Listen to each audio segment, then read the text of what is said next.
घरोघरी मातीच्या चुली मालिकेच्या आजच्या भागामध्ये आपण पाहत आहोत आता जानकी इथे आता आलेली असते आणि जानकी इथे आल्यानंतर आपण पाहतो की तिच्या हातामध्ये पोहे असतात। आल्याबरोबर जे काही काकू आहेत त्या म्हणत असतात, अगं काय हे किती उशीर केलायस तू, पोहे काही बनवून आणायला गेली होतीस का, केवढा तो उशीर, पाहुणे केव्हाचे ताटकळत बसलेस आणि असं कसं ग तू वागू शकतेस। माझ्या मुलीला आज पाहुणे पाहायला येणार होते, आज तिचा कांदे पोहेचा कार्यक्रम आहे आणि तुला एक काम सांगितलं तर ते तू धड केलं नाहीयेस, अशी कशी वागू शकतेस ग तू, असं आता इकडे तिला ओरडत असतात प्रधान काकू। तेवढ्यातच बाहेर आलेले पाहुणे विचारतात, ही मुलगी कोण। त्यावर प्रधान काका म्हणतात, खूप गुणाची आहे, तिचं नाव जानकी आहे, आमच्याकडे खूप सारे मुलं इथे पेन गेस्ट मधून म्हणून शिकण्यासाठी येतात, त्यातलीच ही एक आहे जानकी, असं म्हणून आता जानकी किचन मध्ये पोहे घेऊन जाते। त्यावर तिथे किचन ओट्यावरच तिची प्रधान काकांची मुलगी प्रिया बसलेली असते आणि तेव्हा इकडे ती म्हणते, काय ग एवढा उशीर केलायस, मूर्ख आहेस का तू, मला वाटलं तू इथे रेडीमेड पोहे घेऊन येतेस आणि आणखी तू इथे पोहेच असे साधे घेऊन आलेले आहेस। त्यावर लगेच आता जानकी म्हणत असते, अगं काय हे तुझं, असं कोणी करतं का, आणि तुला एक गोष्ट सांगू का, हे बघ असं पोहे जे आहेत ना ते आपण कांदे पोहेच्या कार्यक्रमाला स्वतःच्या हाताने पोहे बनवायचे असतात, ना की ते रेडीमेड आणायचे असतात।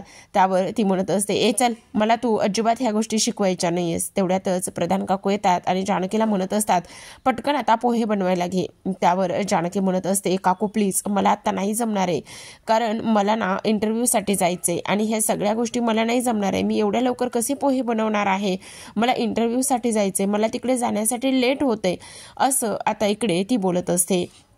त्याचबरोबर आपण दुसऱ्या बाजूला पाहतो की इकडे आता जी काही आजी आहेत म्हणजे सुमित्राची आई ह्या मस्त तयार होऊन बसलेल्या असतात आणि तेव्हा इकडे आता सुमित्राने तिच्याकरिता कांदे पोहे बनवून आणलेले असतात।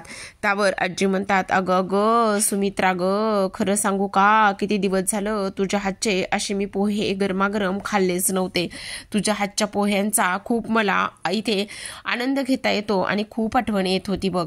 तेवढ्यातच ऋषिकेश आणि सारंग आलेले असतात, दोघे सण सुद्धा आल्याबरोबर इकडे सारंग पाहतो की आजी आलेली आहे आणि तेव्हा लगेचच तो म्हणतो, अगं आजी आलीस तू, किती दिवस झालं। त्यावर लगेच आता दोघं जण एकमेकांशी बोलत असतात।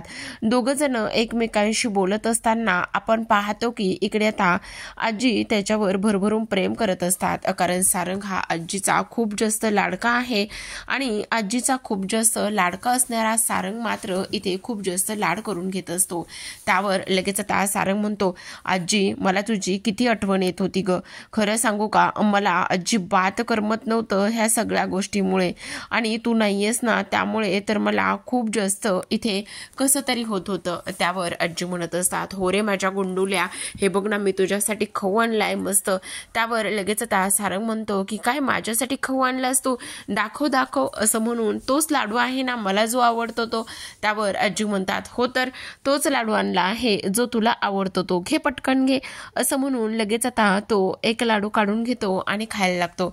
त्यावर आता इकडे सारंगला खरं तर ऋषिकेशला द्यायचा असतो, ऋषिकेशचा खूप जास्त रागराग करणारी ही आजी आहे, अजिबात इथे आता ती कसलाच विचार करत नाही आणि खूप जास्त रागराग इथे ती करण्याचा प्रयत्न करत असते। त्यावर सारंग मात्र ऋषिकेशला द्यायचा लाडू असतो म्हणून तो आजीकडून डब्बा घेतो आणि त्यावर आजी म्हणत असते, हो मला कळतंय ना, तुला ना त्या ऋषिकेशला द्यायचं असेल। त्यावर लगेच सारंग म्हणतो, हो ग ऋषिकेश दादाला द्यायचा आहे ना, म्हणून तर मी हा डब्बा घेतोय ना आणि म्हणूनच मी त्याला द्यायला जातोय ना। त्यावर लगेच आता इकडे आजी किचन मध्ये जाते आणि आजी किचन मध्ये गेल्यानंतर आपण पाहतो की इकडे ती सुमित्राला म्हणत असते, काय गे सुमित्रा, त्या ऋषिकेशचा एवढा लाड आणि एवढं सगळं करायची काय गरज आहे ग, अगं किती नाही म्हटलं तरी सुद्धा तो सावत्र तर सावत्रच, तुला ह्या सगळ्या गोष्टी करण्याची काय गरज आहे ग, अजिबात त्याचे एवढे लाड आणि हे सगळं काही तू करत बसत जाऊ नकोस। त्यावर लगेच सुमित्रा म्हणत असते, अगं आजी, अगं आई, तू हे किती आणि काय बोलतेस, का ग तू प्रत्येक वेळी एवढा ऋषिकेशचा रागराग करतेस, हे बघ सख्ख आणि सावत्र माझ्यासाठी असं काहीच नाहीये, माझी सगळी मुलं सारखीच आहेत आणि तू असं बोलू नकोस बरं प्लीज. त्यावर लगेचच आता आपण इकडे पाहतो की सुमित्राने ऋषिकेश आणि त्याचबरोबर सारंगला सुद्धा पोहे खाण्यासाठी बसवलेलं असतं. त्यावर लगेचच आता इकडे आपण पाहतो की ऋषिकेश मुद्दाम तिची छेड काढण्याचा प्रयत्न करत असतो. पण पाहतो की इकडे आता लगेचच सारंग म्हणत असतो त्याला, मला एक गोष्ट कळत नाहीये दादा, आज तुझ्या लक्षात येते का, आज तुझ्यावर त्या मुलीमुळे इथे पोह्यांचा पाऊस पडला आणि आता सुद्धा बघ ना, मस्त आपल्या समोर इथे गरमागरम पोहे आहेत, काय योगायोग आहे ना, असं सुद्धा इकडे आता तो बोलत असतो. तर तेव्हा ऋषिकेशला हे सगळं काही आठवतं आणि तेव्हा आठवल्यानंतर इकडे तो म्हणत असतो, हो आज तर खरंच ना त्या पोरीचं आगाऊ त्या मिरचीचं मला नाव सुद्धा घ्यायचं नाहीये. त्यावर लगेच आता इकडे सुमित्रा आलेली असते आणि सुमित्रा म्हणत असते, काय रे मस्त झालेत ना पोहे, कसे झाले सांग बरं. त्यावर ऋषिकेश म्हणत असतो, खूपच छान झालेत बघ पोहे. आणि तेव्हा सुमित्राने गरमागरम चहा सुद्धा ह्या दोघांसाठी आणलेला असतो आणि गरमागरम चहा आणल्यानंतर इकडे ती म्हणत असते, घ्या बरं दोघं जण सुद्धा मस्त हा गरमागरम चहा तुम्ही एन्जॉय करा, असं म्हणून आता सुमित्राने लगेच चहा दिलेला असतो.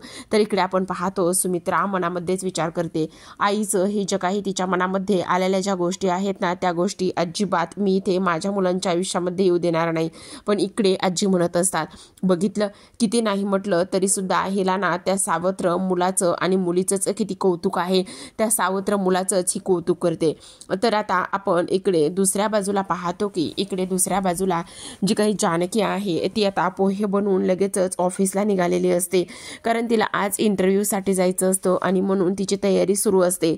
आपण पाहतो की इकडे आता लगेचच तिथे जमलेले जे पाहुणे आलेले असतात त्या मुलीला पाहण्यासाठी ते म्हणत असतात, मला एक गोष्ट सांगा, हे सगळं काय आहे, आणि त्याहूनही सगळ्यात महत्त्वाचं आता एक गोष्ट म्हणजे की ही मुलगी कोण आहे. त्यावर ते सांगतात की हिचं शिक्षण वगैरे आणि ह्या सगळ्या गोष्टी इथे आता ते तिला विचारायला जातात. त्यावर जानकी म्हणत असते, मी MBA करते आणि इंटरव्ह्यूसाठी चाललेली आहे. त्यावर तिथे आलेले पाहुणे लगेचच इकडे म्हणत असतात, काय MBA करतेस आणि तुमची मुलगी, आमच्या मुलीचं ना इथे 12वी पास झालेली आहे ती, असं सुद्धा आता इकडे येतं. त्यावर लगेचच आता आलेल्या पाहुण्यांपैकी त्या काकू म्हणत असतात, म्हणजे मुलीची सासू होणारी, ती म्हणत असते की आम्हाला तर ही मुलगी म्हणजे जानकी खूप आवडलेली आहे, जर ह्या तुमच्या मुलीच्या ऐवजी तुम्ही जर जानकीच आम्हाला आमच्या मुलाला दिली तर किती चांगलं होईल ना. तर आता आपण पाहतो की इकडे ज्या प्रधान काकू आहेत त्यांना खूपच जास्त राग आलेला असतो इकडे जानकीचा, कारण जानकीने तिचं शिक्षण MBA झालेलं आहे असं सांगितलेलं असल्यामुळे आता इकडे आलेल्या पाहुण्यांनी जानकीला आम्हाला आमच्या मुलासाठी द्याल का असं सांगितल्यानंतर प्रधान काकू लगेचच तिला म्हणतात, काय गे आत्ता तुला उशीर होत नाहीये का, तुला तर इंटरव्ह्यूसाठी जायचं होतं ना, आणि इथून पुढे काही जरी झालं ना तरी सुद्धा इथे पुन्हा तुझं शिक्षण सांगायचं नाही, समजलं, तू फक्त 12वी पास आहेस असंच सांगायचं. त्यावर जानकी म्हणते, पण मी असं काय करू, माझं शिक्षण एवढं मोठं झालेलं असताना मी ह्या सगळ्या गोष्टी का लपवून ठेवू. त्यावर आता त्या म्हणत असतात, मी सांगितलंय ना तेवढंच करायचं, समजलं, राहायला दिलंय तर तेवढंच इथे त्याच गोष्टीचा फायदा घ्यायचा, बाकीच्या गोष्टी अजिबात इथे काही जरी झालं ना तरी सुद्धा करायच्या नाही, असं आता इकडे सांगण्यात आलेलं असतं. तेव्हाच आपण पाहतो की इकडे जानकीला खूपच मोठा धक्का बसलेला असतो. जानकी इथे एका गोष्टीचा विचार करते की मी इथे राहते की इथे राहून काही चूक करते हेच मला इथे समजत नाही, असं सुद्धा आता इकडे ती बोलत असते. त्याचबरोबर प्रेक्षकांनो आपण पाहतो की इकडे आता दुसऱ्या बाजूला इकडे ऐश्वर्या मकरंच्या ऑफिसमध्ये आलेली असते आणि ऐश्वर्या मकरंच्या ऑफिसमध्ये आल्यानंतर आपण पाहतो की ती फक्त आणि फक्त इथे हसतच असते आणि हसत असताना आता आपण पाहतो की इकडे लगेचच जो मकरंद आहे तो म्हणत असतो, मला एक गोष्ट कळत नाही ऐश्वर्या, तू आल्यापासून फक्त आणि फक्त इथे हसतच आहेस, काय चाललं काय आहे नेमकं, का हसतेस ते तरी काही सांगणार आहेस की नाही. त्यावर लगेचच आता इकडे आपण पाहतो की जी काही ऐश्वर्या आहे ती म्हणत असते त्याचं काय आहे ना, तुला एक गोष्ट सांगू का, माझी आई ना कुठल्याही गोष्टीचा कुठेही अर्थ लावते. अगं पण झालंय ते तरी काहीतरी सांग. तुला सांगू, ती ना तुला इथे अगदीच मास्टर माइंड ब्रिलियंट म्हणाली, कारण तिला असं वाटतंय की इथे तू आणि मी एकत्र येऊ शकतो किंवा तुझं आणि माझं लग्न इथे होऊ शकतं. आणि त्यामुळेच इकडे तिने आज जेव्हा सकाळी मला ही जी काही कल्पना सांगितली ना, त्यावर मला मात्र खूपच जास्त हसायला आलं आणि म्हणूनच मी ते हसत आहे. अच्छा असं आहे तर, अरे रे. तेव्हा लगेच आपण पाहतो की इकडे ती म्हणत असते, बरं चल ना, आपल्या नवीन बिझनेससाठी आपल्याला आणखी काही गोष्टी ते घ्यायच्या आहेत, डिस्कस करायच्या आहेत ना. त्यावर लगेचच आता इकडे तो म्हणत असतो, पण तुला एक गोष्ट सांगू का, आत्ता तर मला ह्या सगळ्या गोष्टीसाठी अजिबात वेळ नाही आहे. आणि सगळ्यात महत्त्वाचं म्हणजे तुला एक गोष्ट सांगू का, हे बघ ना, आत्ता ना एक इंटरव्ह्यू होणार आहे आणि त्या इंटरव्ह्यूसाठी इथे मला तयार व्हायचं आहे. म्हणजे एक मुलगी इंटरव्ह्यूला येणार आहे. अरे पण एक मुलगी इंटरव्ह्यूला येणार आहे, पण ती आली नाही ना आणखी, मग येईल तेव्हा येईल, मग नंतर बघूया ना. त्यावर लगेचच आता आपण पाहतो दुसऱ्या बाजूला इकडे जानकी आलेली असते आणि जानकीला ऑलरेडीच खूप जास्त लेट झालेलं असतं, उशीर झालेला असतो. आणि तेव्हा ती बाहेर जे काही पिऊन आहे त्यांच्याकडे रिक्वेस्ट करत असते. ती म्हणत असते, प्लीज तुम्ही मला नाही म्हणू नका ना, काही जरी झालं ना तरीसुद्धा मला इथे इंटरव्ह्यूसाठी जायचं आहे. मला माहिती आहे मला खरंच खूप लेट झालं आहे, पण प्लीज तुम्ही नाही म्हणू नका ना, मला जाऊ द्या ना प्लीज. त्यावर ते म्हणतात, अहो असं काय करताय, 1 तास उलटून गेलेला आहे इंटरव्ह्यूसाठी आणि तुम्ही आत्ता आलेला आहात, असं कसं तुम्हाला पाठवता येणार, नाही पाठवता येणार. त्यावर जानकी म्हणते, मला माहिती मला लेट झालंय, पण प्लीज तुम्ही काहीतरी करा ना, हवं तर एकदा तुमच्या साहेबांशी बोला ना प्लीज, पण नाही म्हणू नका. मला इंटरव्ह्यूसाठी जाणं खूप जास्त गरजेचं आहे, महत्त्वाचं आहे, असं सुद्धा आता इकडे ती बोलत असते. त्यावर अक्षरशः रडकुंडीला आलेल्या जानकीला आता इकडे पिऊन सांगतात की ठीक आहे, तुम्ही नका काळजी करू, मी इथे बोलून बघतो साहेबांशी. तर आपण पाहतो इकडे आता जी काही ऐश्वर्या आहे ती म्हणत असते, पण मला एक गोष्ट सांग की इंटरव्ह्यूसाठी आता एवढं उशीर झाला आहे, पण मला एक गोष्ट सांग ना, तू त्या मुलीला येणाऱ्या ओळखतोयस का. त्यावर लगेचच आता इकडे तो म्हणत असतो, नाही ग, मी तिला ओळखत वगैरे नाही. मग ओळखत नाही आहेस आणि तरीसुद्धा, पण मग मला सांग ना, तुझ्या त्या स्वप्नातल्या राजकुमारीला तू मला कधी भेटवणार आहेस, कधी मला तिच्याकडे घेऊन जाणार आहेस. त्यावर तो म्हणत असतो, नाही ग, असं काही नाही आहे, तू असा का विचार करतेस. तेवढ्यातच आता पिऊन तिथे आलेला असतो आणि पिऊनने ह्यांचं बोलणं थोडंसं ऐकलेलं असतं, कारण ही पिऊन समोरच सगळं काही बोलत असते. तेव्हा आपण पाहतो की इकडे आता तो पिऊन जो आहे ना तो इथे म्हणत असतो, मॅडम तुम्हाला ना सर एक मुलगी आलेली आहे इंटरव्ह्यूसाठी आणि तिला तुम्हाला भेटायचं आहे, असं इकडे ती बोलते. तर आपण पाहतो की ऐश्वर्या म्हणत असते, अच्छा म्हणजे ज्या मुलीची तू वाट बघत होतास ती मुलगी आलेली आहे का. त्यावर लगेचच आता इकडे पिऊनला तो सांगत असतो, ठीक आहे तुम्ही तिला पाठवा, असं म्हणून लगेचच आपण पाहतो की इकडे पिऊन निघून गेलेला असतो. पण मकरंद मात्र ऐश्वर्यावर ओरडतो. तो म्हणत असतो, तुम्ही काय करताय, ह्या सगळ्या गोष्टी तुम्ही इथे का बोलताय, आणि त्याचबरोबर तुमच्या एक गोष्ट लक्षात येते का ऐश्वर्या, असं पिऊन समोर ह्या सगळ्या गोष्टी बोलणं इथे योग्य आहे का, असं बोलायला नको होतं प्लीज, असं आता इकडे तो बोलत असतो. त्याचबरोबर आपण पाहतो की आता इकडे ऐश्वर्या म्हणत असते, बरं चल ठीक आहे, मी निघते आता, मी गेले तरी चालेल ना, म्हणजे कसं आहे ना, इकडे तुझं तू इंटरव्ह्यू कॅरी कर. इकडे आता जानकीला फोन आलेला असतो आणि ती फोनवरती बोलत असते. आता तेव्हा लगेचच आपण पाहतो की दुसऱ्या बाजूला मात्र जानकी बाहेर फोनवर बोलत असताना ऐश्वर्या मात्र इकडे आता लगेचच तिथून जाण्याचा तिला प्रयत्न करत असते. खरं तर थोडक्यात जानकी आणि त्याचबरोबर ऐश्वर्याची चुकामुक होत असते. दोघींची चुकामुक झाल्यानंतर ऐश्वर्या तिथून निघून जाते, तर इकडे मात्र जानकी फोनवरती बोलतच असते. आता जानकी फोनवरती बोलत असताना आपण पाहतो की इकडे लगेचच आता पिऊन येतो आणि पिऊन जानकीला सांगत असतो, मॅडम तुम्हाला सरांनी बोलवलेला आहे, तुम्हाला सर भेटण्यासाठी तयार आहेत, तुम्ही जाऊ शकता, असं सांगण्यात आलेलं असतं. तेव्हा जानकी मात्र खूप जास्त खुश झालेली असते. तिला असं वाटत असतं की फायनली आत्ता इकडे ज्या काही गोष्टी माझ्या बाबतीत होत आहेत ना त्या बरोबर होत आहेत, असं इकडे तिला वाटत असतं. तेव्हाच आपण पाहतो की इकडे आता जानकी आलेली असते आणि इकडे ती म्हणत असते, एक्सक्यूज मी, आणि तेव्हा लगेच आता इकडे जो काही आपला मकरंद आहे तो तिला आतमध्ये बोलवतो. आता आतमध्ये बोलवल्यानंतर लगेच आता जानकी आतमध्ये येते. आता मकरंदला आयडिया असते की ते जानकीच आलेली आहे. जेव्हा जानकीला तो समोरासमोर पाहणार असतो तेव्हा मात्र इथे आता त्याला खूपच मोठा धक्का इथे बसणार असतो. आता जानकी म्हणत असते, सॉरी, खरंच सॉरी, मला ना ऑलरेडीच खूप उशीर झाला आहे येण्यासाठी. तब्बल मी ना 1 तासभर इथे लेट आलेले आहे आणि त्यामुळेच मी तुमची माफी मागते. प्लीज मला माफ करा ना.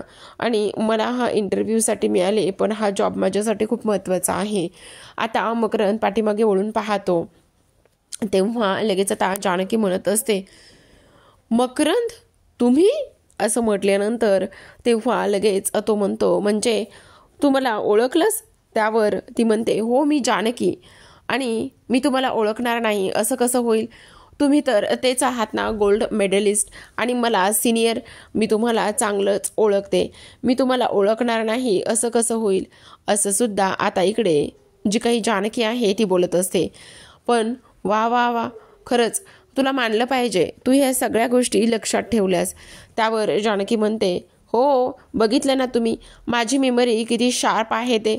असं म्हणून लगेच आता इकडे मकरंद म्हणत असतो, हो हो हो, खरंच ते तर दिसलेलंच आहे. पण तू मला ओळखलंस ना, ह्यामध्ये मला खूप जास्त आनंद झाला आहे. आज मी सांगू शकत नाही माझा आनंद किती गगनात मावेना आहे. त्यावर लगेच जानकी म्हणते, पण हे ऑफिसमध्ये तुम्ही इथे कसे? त्यावर मकरंद म्हणतो, हे ऑफिस माझंच आहे. काय? हे ऑफिस तुमचं आहे? पण तुम्ही तर इकडे आउट ऑफ जाऊन, तुम्ही विदेशात जाऊन तिकडे सगळं काही करणार होते ना, आणि मग तरीसुद्धा तुम्ही इथे कसे? असं विचारल्यानंतर आता आपण पाहतो की लगेचच इकडे तो म्हणतो, त्याचं काय झालं ना, मी खरं तर तिकडेच बिझनेस करणार होतो, पण आता मी इथे मुळशीमध्ये बिझनेस करायचं ठरवलं आहे. त्यावर लगेचच आता इकडे जी काही जानकी आहे ती म्हणते, पण मुळशीमध्ये? हे तर खरंच खूपच जास्त, म्हणजे विश्वास न बसण्यासारखंच आहे.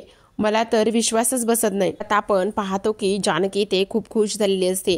ती म्हणत असते, वाव, हे सगळं आता खूपच जास्त इंटरेस्टिंग आहे.